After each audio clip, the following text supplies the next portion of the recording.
Welcome to another Coffee with Samso. Today we're at the Mill Point Cafe Bookshop. We've got another episode here with Kado Muir, who is running Marnta Sandalwood. It's a private sandalwood firm out of Leonora. Leonora, Kado and I actually went to uni together, or well, at least we spent a lot of time in the gym playing basketball together. And it's great to catch up, and I'm really interested to hear more about the sandalwood business, because it was something that I was sort of involved in a couple of years ago. Yeah, really, yeah. So, Kado, maybe give us an intro, where you've been, what you've done, and let us know about Marnta. Yeah, no, good. Thanks, Noel. Well, yes, I should acknowledge that I'm on Wajak country at the moment, the Nyungar people, and South Perth. South Perth, yep. With Noel, and it's really good to catch up with Noel. We've played basketball a lot at uni as young fellas. Looking at us, you wouldn't imagine it, but not anymore. Yeah, and it's good to have maintain those connections over time. So thanks for inviting me on. No, welcome. Yeah, but I mean, since I left uni, I went off and got this multi-varied career. So, qualified as an anthropologist when I left uni. I went out working in native title and Aboriginal heritage, and it's really through native title that I educated myself about many things in the world, whether it's law, politics, people, business, all these different things, because the Mabo decision was a transformational decision in Australia around the relationship between the Indigenous peoples and the state and the settler society. And flowing out of that, we're still going through, 25 years later now, that shift or that transition.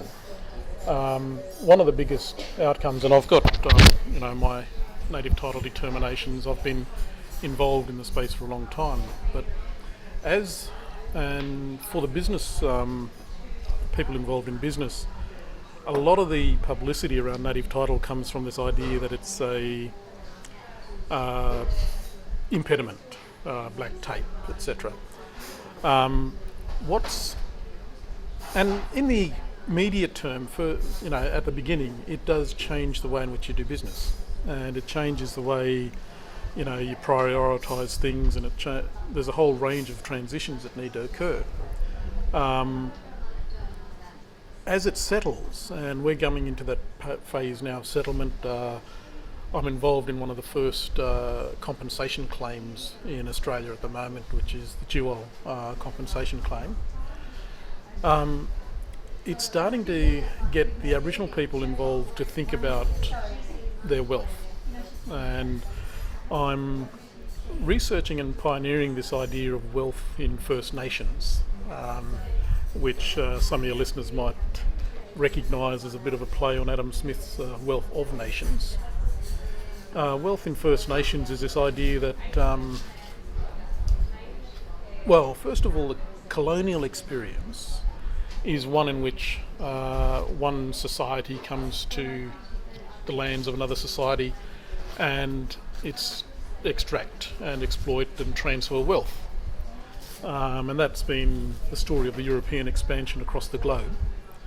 And in some places like Australia, the colonists have stayed and become settlers. But that model of transfer of wealth continues to apply. And in Western Australia, the state that we both love and call home, we can really recognise how the mining industry operates in that exploitation of resources remotely and essentially transferring the wealth back to the regional city where we are today. Now those issues raises a lot of stuff around social justice and a whole range of things, but ultimately in all of this, where does the buck stop? And the buck stops at where that wealth sits, and how do you define what the wealth is. So it'll be an interesting exercise for your listeners to go away and truly investigate what is meant by wealth, because most people, wealth management funds, etc., they think it's all about the funds and the leveraging and all that sort of stuff. But a wealth of a nation and wealth of the First Nation really goes down into things like the environment. It's down to the people, the stability of the institutions, the infrastructure, and I think there are about 6 points of definition of what wealth means. And one of the core aspects of wealth is, well, it's people, but it's also those natural resources, and how then do you use those natural resources. So at the moment we're in a society and the world that's built around a capitalist model, but all of human history, and even a spider building a web, is always about location and access to resources. And so the web being the tool that I don't know if you've ever noticed a golden orb weaver spider. Come full moon, when the full moon comes, they have this massive big web conveniently located at a certain level off the ground, and that web essentially is designed to trap the movement of insects up to the full moon. And so that's an economic model. So that's the sort of background, in my journey through native title and activism and social justice campaigns and all of that. I understand where people come from, the different political ideologies come into play, and that's where most of this conversation or intellectualising end is at the political ideology, at the ideology level. I'm fortunate in that I come from a traditional Aboriginal tribal background that owes no allegiance to any political ideologies, and so I'm not socialist, I'm not capitalist or anything like that. I'm from a traditional Aboriginal background. We're essentially pragmatists, and having survived in the desert environments that I come from for multiple thousands, 20, 30,000 years, you've got to know how to adapt. And what I notice today in society is a lot of people get trapped in those ideologies and they can't move beyond that, which is quite unfortunate because it really sort of traps our capacity to grow, both individually but also as a society. And that then leads me to the businesses that I operate in. So for a long time I've been a businessman. Well, for your mining clients, I got my first miner's right at 10 years old. It cost me 80 cents. And I was prospecting for gold as a 10-year-old. I used that money way back then to put a deposit on the house when I got married. And fluctuating over the years, I'm not saying that I've been entirely successful, but I've managed to survive and learn and grow over the years. But so mining, prospecting's in my blood, but also the culture, the heritage that is Aboriginal people, but also mixing and engaging with other peoples. And that was, I suppose, one of the great things of going to uni. Believe it or not, yourself and a few other my friends at Curry Hall were the first Chinese Asian people that I've ever met. So it was always to open my eyes to other experiences and other peoples. You never met any lectures because we saw you in the gym all the time. Yeah. That's the funny thing.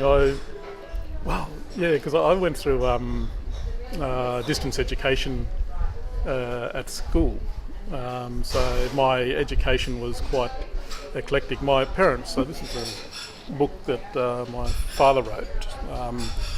It's the story of my mother and father. And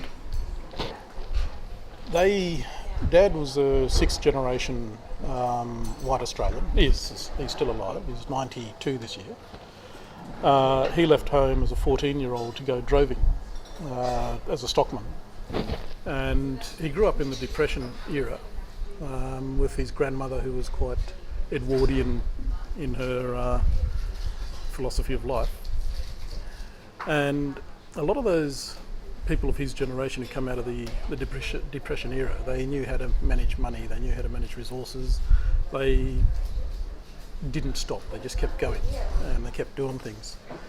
And so a lot of those values and principles I've grown up with. But the thing about Dad is he also became when he left home and started droving, he started mixing with Aboriginal people, and he went through the full tribal law 70 years ago. He's got scars on his chest, a hole through the nose, tooth knocked out, all that sort of rituals that go through these ceremonies. And so he lived as a white man, but also a tribal, not Aboriginal man, but tribal man following Aboriginal tribal law. He met and married my mother in Wiluna because he came across to WA from the Northern Territory to work on the Canning stock route as a drover, and found that the stock route had shut down. He was out of work as a drover because that's when the road trains were coming in and transporting cattle to markets on road trains, which is basically an economic transition and a movement away from the old economic models. And so Dad found himself in Wiluna. At that time he had some station work, they were still doing some cattle work there, but he moved across to become a Agricultural Protection Board dogger. So that's the APB, Dooley and Me is the title of the book, which is that's when he met Mum. But he also took the opportunity, because essentially he's an adventurer, and he took the opportunity of a dogging job, which was to track and trap wild dogs, which are essentially dingoes. But he managed to get to survey the Crown lands off the pastoral leases, and so put in one of the first vehicle tracks up the Canning stock route, for instance. So took the first car, not exactly the first, but one of the first up there. And quite a few people read his book, Blue Peaks and Red Ridges, which I don't have a copy of, but that's the journal of his work up the Canning stock route, where he kept detailed accounts of where the waterholes he went to, the locations, all that sort of stuff. I'll pause for a second, all that tape. Yeah, I don't know if you can hear it. Yeah, so Dad was one of those guys who worked on across the frontier, and Western Australia probably still is a frontier environment in many respects, but definitely was in the 50s and the 60s when Dad came across. But he met my mother, so my mother was a tribal woman. She was born in Laverton when her parents came in for ceremonies, and they went back out bush again, because still living the traditional life, living, walking, hunting, gathering, all that sort of stuff, following ceremonies, which is where that term walkabout comes from, is when people went to follow the ceremonies. And the route that Mum would walk in those days was from near Mulga Queen, which is north of Laverton, across to where Bellevue Gold is, Lake Miranda, Bellevue. Okay, yeah. Where Bellevue Gold is, there's the original Bellevue Gold Company had a golf course, and near that golf course was one of the ceremonial camping grounds that Mum as a child would walk to, on their walkabout. And at the WA Museum on display is actually a piece of wire, which is a story lead that was developed by my grandmother to use to tell stories and teach. And that's on display at the museum, which is quite quite amazing really when you think about it. But so Mum would walk there, and then they'd go up to Wiluna and make their way back through where Bronzewing gold mine is, back out into the desert again. And that was the walkabout route. So she come from a very tribal background, and when they got together, they had their own adventures, which, this book's available on Amazon at the moment. But they had their own adventures, and then I came along. So there's myself and my three brothers. Mum and Dad had children from previous marriages as well. But we, as a small family, lived first in the APB days, dogging. Dad got moved on from the APB, and my mother suggested they take up gold detecting and prospecting. And that's how they went off at the beginning of the 1980s, so late 70s, early 80s, which in WA, that's when the gold mining industry started to rev up again. And so this current era of gold mining in Western Australia, I've lived through a lot of it, and because we were following the gold price regularly from when it was just $100 or less through to where it is Up and down like a roller coaster. Yeah. And so that was my life journey coming to where I am today. I did a lot of work supporting my elders as a cultural, the cultural obligations and responsibilities that I have. And now I'm at that stage where I'm carving my own path, and that's where I come to maintaining the level of activism, but wanting to do it in a context that pushes people's consciousness and awareness, so that people can realise and recognise that there are some changes that we need to do. But a lot of it's always about freeing our minds from those things that inhibit us, whether it's our own little voice or all those sort of challenges that we face, and trying to overcome those. But so this business then, the philosophy behind the sandalwood business is one that's sustainable, in that we only harvest dead sandalwood, and the oils that are produced from dead sandalwood oils, which I don't have not fully implanted across that supply chain at the moment, but at one level I have a contract to harvest dead sandalwood on the ground.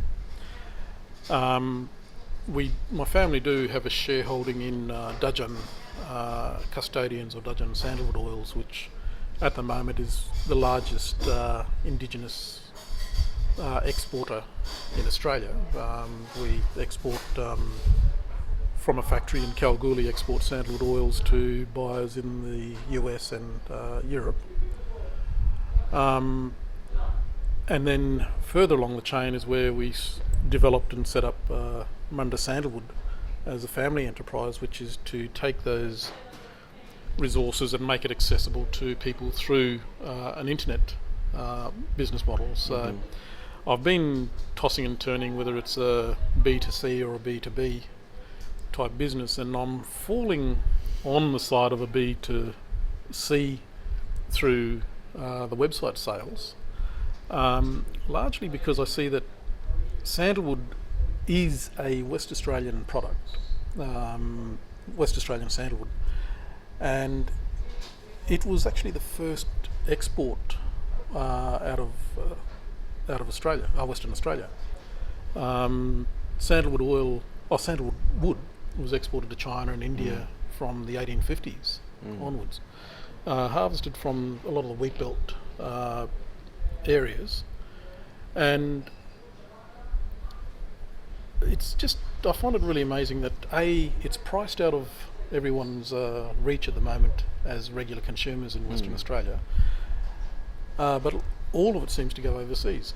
And I just don't feel that, and I might be wrong, and I'd be welcome to hear, get responses from listeners and others, but I just don't see sandalwood products on the shelves that are accessible to people in Western Australia. And it's actually, it's older than our gold industry, it's older than our iron ore industry.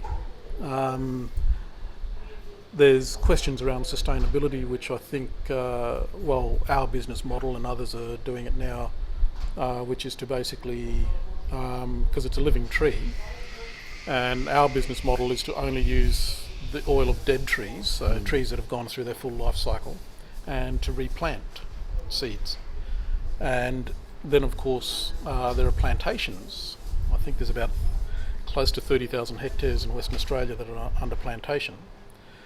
And those plantations then support both production of nut oils, or the seed oil, as well as another source of essential sandalwood oil. So that's so really, and Aboriginal people have been involved in this industry from the very beginning. So my elders, when they walked in out of the bush, they come in naked, carrying their spears and the boomerangs. Within 5 or 6 months or a year, they'd taken up and started working with sandalwood pullers. Some of the famous families from our region, the Cable families and others, who were out harvesting sandalwood in the desert. And so they got on board there and became harvesters on behalf of these contractors. So it's a business, and that's something that gets overlooked in a lot of the debate and the dialogue that goes on, is the participation of Aboriginal people in industries. And especially my people, who we didn't go through the stolen generation experience or the onto the missions or anything like that. So we transitioned essentially from a hunter-gatherer way of life into sandalwood harvesting, prospecting, and pastoral work. So that sort of, and that's one of the things. So that's why I write books. This one here is working together. It's part of my cultural awareness training courses, and I sort of want to try and communicate these stories, the history, the stories, as a point of motivation and inspiration for people to not get caught up in dominant debates and ideologies and all those sort of things, and actually just get out and do something, become productive, take action, and learn as you go along. In terms of the sandalwood, I mean, I'm curious, because you mentioned that you guys are only harvesting dead sandalwood, right? So in the old days, they obviously harvested non-dead sandalwood. That people still do. They still do, yeah. And you're right, I don't see a lot of sandalwood on the shelf. I'm not sure whether that's because it's never come out or there's actually no market here. I'm finding there is a market. I've got demand, I've got sales. The oils and everything, absolutely, because obviously the nut oil sort of got famous because someone in Hollywood decided to say, hey, this sandalwood nut oil is very good for you, and then because that's sort of the journey, right? And so, but the use of sandalwood oil and sandalwood nut oil is again different, and it gets its complexities and all that kind of stuff, right? Yeah. Well, there's been a lot of research on it. The traditional Aboriginal use was essentially the nuts, which we'd roast on the fire, grind up into a paste, and use that on sores or on the skin, etc. So very potent traditional medicine, and it's now being upheld and supported by a lot of the science. There's scientific research on nut oil, so this is one of our sandalwood nut oil products. Some of the things, and then I'm finding that it's actually good for hair. I've got a line that will be coming out soon, which is a beard oil. Okay, that's not going to work for me. Not going to work. Maybe you rub some sandalwood oil on. Yeah. So that's the beauty of it. We've got these two oils that come from the same plant. Yeah. So you've got the nut oil, and then the essential oil comes from the wood, the hardwood, or the heartwood. Sorry, the heartwood of the tree. That's the one with all the smells. Yep. Yeah, and so traditionally that was cut and exported for incense, but now we've got other value add, which is essentially extracting the oils, and there's a big market on sandalwood essential oil as well. Yeah. Yeah. I think. I mean, when I was looking at this stuff, it was amazing that a lot of the good or the more expensive essential oils were Aboriginal, how should I say, traditional medicine or traditional use, and that's where they've learned it from, and then went to the open market, I guess, from there, which is the same. A lot of these traditional medicines are all from Indigenous people from all over the world. That's obviously from history, I guess. But it's what intrigues me also is that the fact that I think that the plant that you talked about in Kalgoorlie just opened a year, 2 years? Yeah, close to 2 years now. 2 years two and a ago. half years. Yeah. And that's the one and only? Oh no, that we do have other sandalwood oil manufacturers. Okay. So it's a simple process, really. It's distillation, steam distillation. Well, simple as in getting cheaper and cheaper to be able to establish. So there's a number of, probably about 4 or 5 actual oil distillation plants in Western Australia. The big one that everyone knew about up until we've started was Mount Romance down at Albany. Yeah, but yours is the only one in the goldfields area, We right? are the only one in the goldfields, Yeah, yes. that's right, yeah. Where most of the sandalwood comes from. Yeah. So That's right. there's a couple of other operations here in the metropolitan region that produce sandalwood, but the way the industry operates, I mean, there is a very strong concern for sustainability of the resource, because these are trees which once occupy, right throughout the wheat belt, and they don't exist there anymore. I think the point is that sandalwood is like a parasite, would it be? It is, yeah. It grows from other trees. It doesn't grow by itself. Is that correct? It's hosted by other trees. So the seeds, and this is how we plant the seeds. So the last time we went out, we put in about half a ton of seeds in the ground. Yep. Concern with climate change and stuff like that, so we're not getting the same water to be able to sustain it. But the seeds you plant on the shadow side of the tree, just off the drip line, and so when it rains, the water comes down and it can wet the seed.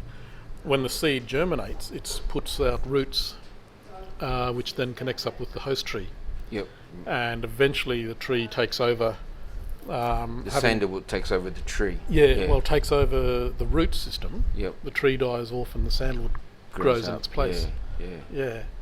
So I think they call it a hemiparasite or something like that, which is basically it doesn't need to keep the host alive long term, because it takes it over and establishes itself.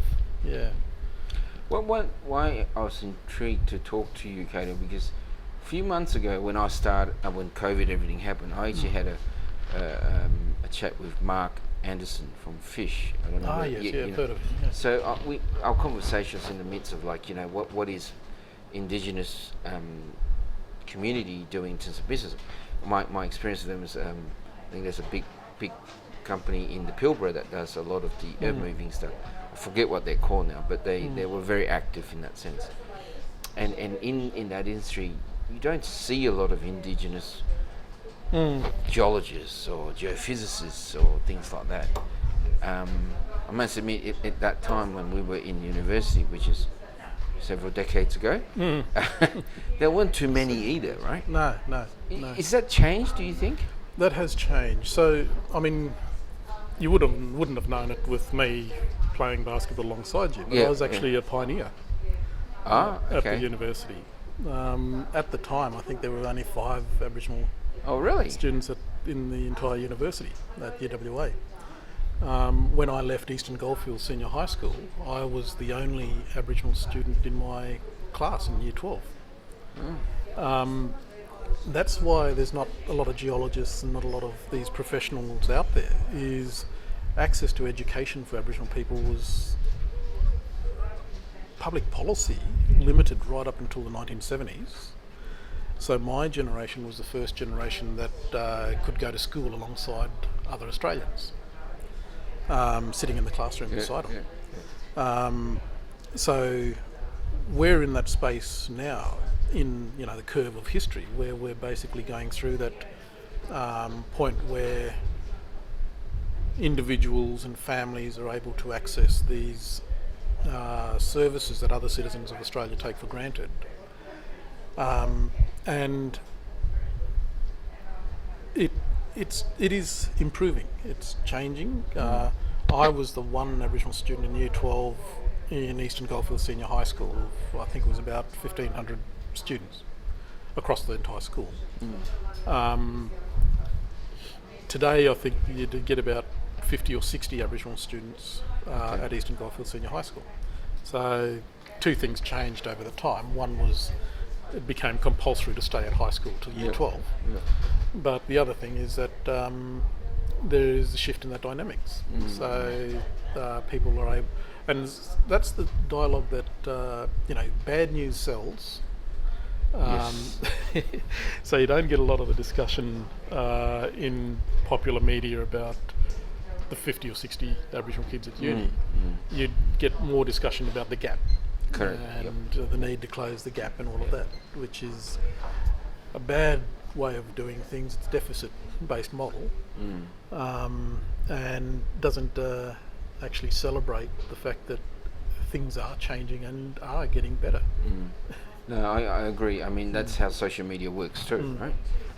It moves 6.5 times. I think I was told the figure, if it's popular, right? So if it's just boring, it doesn't travel. So that's why when I had the conversation with Mark, we said we want to make a point to go. I want to explore this area in terms of what is that, because the whole Coffee with Samso thing is about business and sharing stories and things like that. So, and that's why when I saw this and you agreed to have a chat, I jumped at it because I think this is the kind of stuff that we don't hear, and I don't think it's because it's hidden. It's just that it's boring.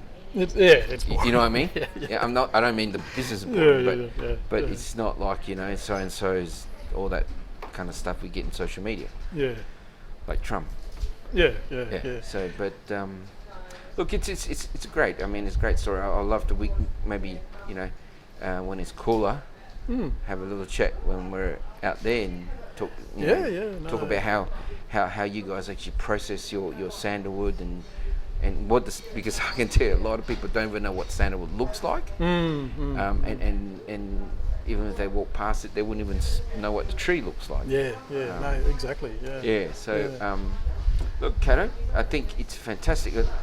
Thank you for giving me your time. No, you're welcome. And look, guys in who's been watching Coffee Samso, feel free to give us a bell on questions, comments. I'll pass it on to Kado. I'll put Kado's contacts there, and you guys can talk straight to them.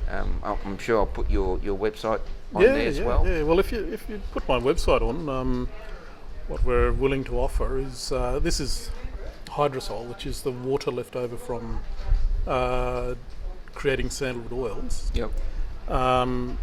If we have the code SAMSO on our website, we'd be willing to ship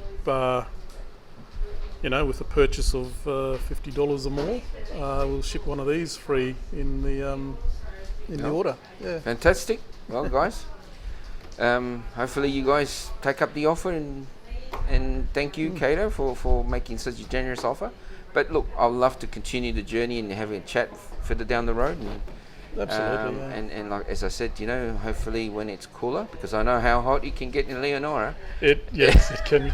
That's what I'm here in Perth, and everyone's going, "Oh, it's so hot," and I'm going, "What? No. It's nice and cool." Catch a cold here. Yeah. All right, Kado, thank you. Very good, mate. All right, thanks a lot. Thank you. All right.